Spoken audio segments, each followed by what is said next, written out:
Dialogue is certainly a great part of every story, the best possible way to show the characters and let them shine through speaking. But if done slightly wrong, the story will feel superficial and very cringy. So, we're here to answer this question: how to write good dialogue. I'll give you 8 steps to understanding what you should and should not include in your dialogue with examples from various genres. Let's dive in. What is dialogue? I think it's best if we start by defining what dialogue is. Dialogue is a written or spoken conversational exchange between 2 or more people, and a literary and theatrical form that depicts such an exchange.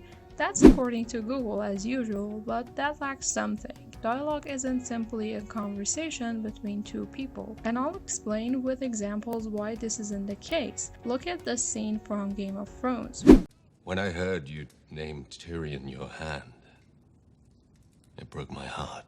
When I named him Hand, I didn't know if I'd ever see you again. You made the right choice.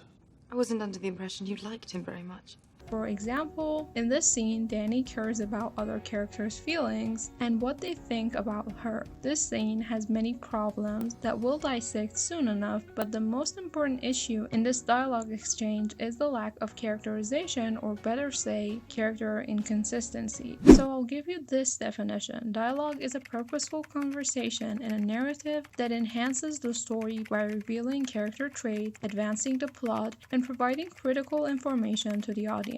The relationship of dialogue and plot. Let's dissect the story. If a story is a person's body and the plot becomes the skeleton, the acts might become the different systems, and scenes are like organs, working together to make an entire body of the story. So where does dialogue sit in this? Does it have a relationship with the other parts? The answer is yes. Dialogue can be the blood and the veins, connecting everything to one another in a micro way compared to how big other parts of the story are. It flows in the story to make it come alive and feel as real as possible. Dialogue and character arcs. We have another important element though called a character arc, which is driven by the plot and the events in the story. Dialogue is one of the best tools to showcase the character arc. As I've said in my video about structure, the acts of the story can show different phases of the character, and how is that shown? Through dialogue. Let's look at different scenes from The Godfather to witness Michael's transformation. Luca Brasi held a gun to his head, and my father assured him that either his brains or his signature would be on the contract. That's my family, Kay. It's not me. They have a weapon planted there for me. Then I'll kill them both. What are you gonna do? Nice college boy, huh?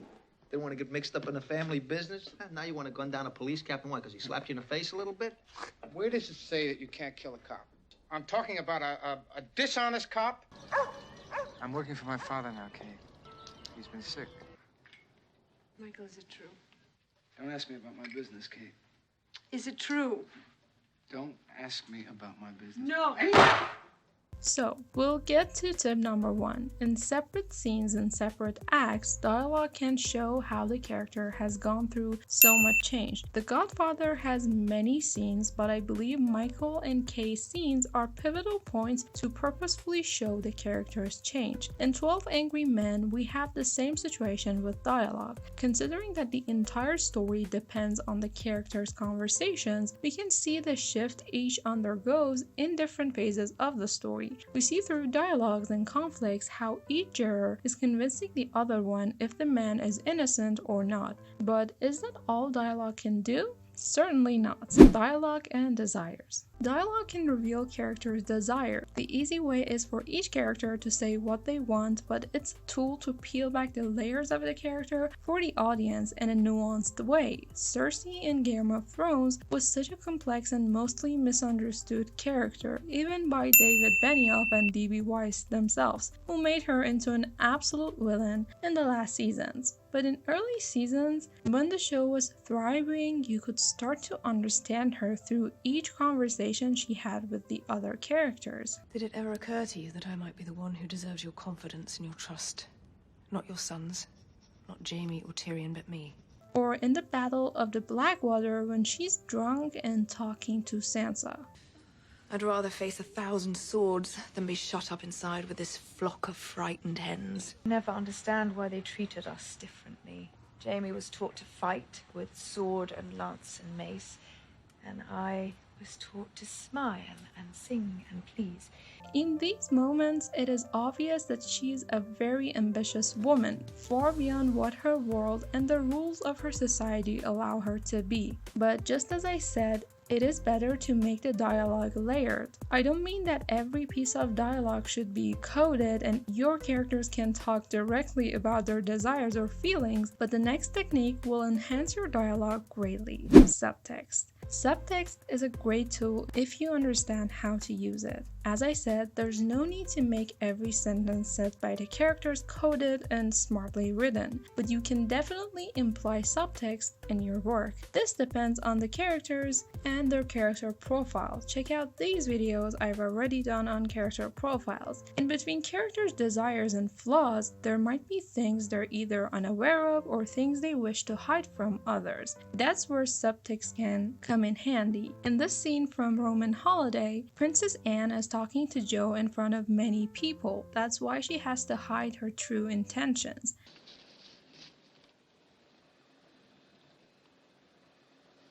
Thank you so very much.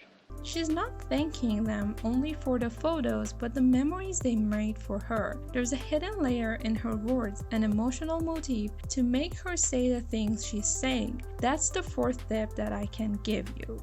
Emotional motifs. Every conversation we have can have a core emotional motif behind it. Joy, anger, love, curiosity. But if we make a connection between that motif and something in the story that's also very important, you'll write better dialogue in no time. Inner conflicts and emotional motifs make your dialogue 100 times better. The character wants something, but at the same time, their beliefs are preventing them from reaching that certain goal. It can be either hidden desires or the desires the audience or the character themselves are aware of. In this scene, Tyrion's desire is to stand up to his spoiled nephew. Joffrey has been torturing him for a while now. Meanwhile, his emotional motive is definitely anger. And look at what he says to him as a result. Then you'll be f***ing your own bride with a wooden cock. Writing dialogue for the purpose of showing a character's emotions is directly following the show don't tell rule. It can be 100 times more effective than telling your audience about how the character is feeling. Emotions can also affect the choice of words, as seen in Tyrion's sentence. His anger makes him say harsh and offensive words to Joffrey. But dialogue reveals more things about characters aside from feelings and desires. Dialogue can be a tool for exposition. If the definition of exposition is all the information our audience needs in order to understand the story, then characterization becomes one of those elements. More importantly, their backstory. Now, this is a very dangerous area. You don't want to just say their background story all in one giant dialogue and do what's called info dumping, but rather reveal parts of it through expressing memories of how they feel about certain things. You can deliver exposition in a very organic and subtle way. Earlier, I showed you an example of Cersei talking about her childhood, something to reveal her desire, but that scene can also be an exposition of how they grew up, which we have a lot of among the Lannister children actually. Tyrion tells a lot of memories about how Cersei has been cruel to him his entire life. Cersei reveals the other side, which is the reason behind this cruelty, and it's her mother's death after giving birth to Tyrion. We even have Oberyn Martell's memories of Cersei and Tyrion's childhood, a very sad side of that story as well. And with having different sides comes my next point. Character voice. Every person has their perception of life, which deeply affects how they speak and how they see things. At the same time,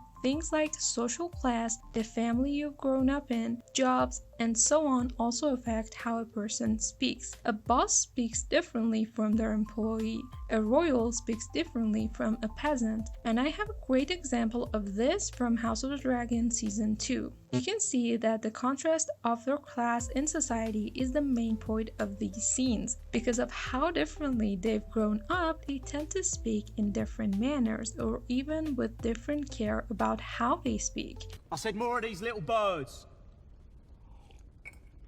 A knight will comport himself with grace at the Queen's table. Best make me a knight then. Up until now, I've talked about characterization, but I want to also talk about the relationship between dialogue and plot. Dialogue can also make a shift in plots. Announcing decisions, expressing a change in their feelings are examples of how dialogue can also affect the plot directly. Not to mention how we all have favorite plot twists that consist of one line of dialogue, or in some cases, one word. After all this time? Always. This is not only a big twist in the characterization, but also the plot, because now we know for a fact that everything else Snape has shown Harry is true, and Harry must actually die. Dialogues can also create conflicts and make obstacles for the other characters. Threatening, blackmailing, or misunderstandings are a few examples of how a few words can change how characters see each other or the way they're going to act from a certain point on. Now, this doesn't mean that dialogue will always make a turning point in plots. As I've mentioned before, it can be a simple revelation of characters' intentions, but it can also be a very powerful tool that's underestimated when it comes to plot. For some reason, Hollywood thinks it has to always make the plot points physical, the characters starting a journey, fighting someone, running from someone, but the truth is, stories like Pride and Prejudice use dialogue at its best. The story of Lizzie and Mr. Darcy depends a lot on their conversations, each making a shift into who they were and who they should become eventually. So that's all I have for today, and make sure to check out these videos as well. See you next time!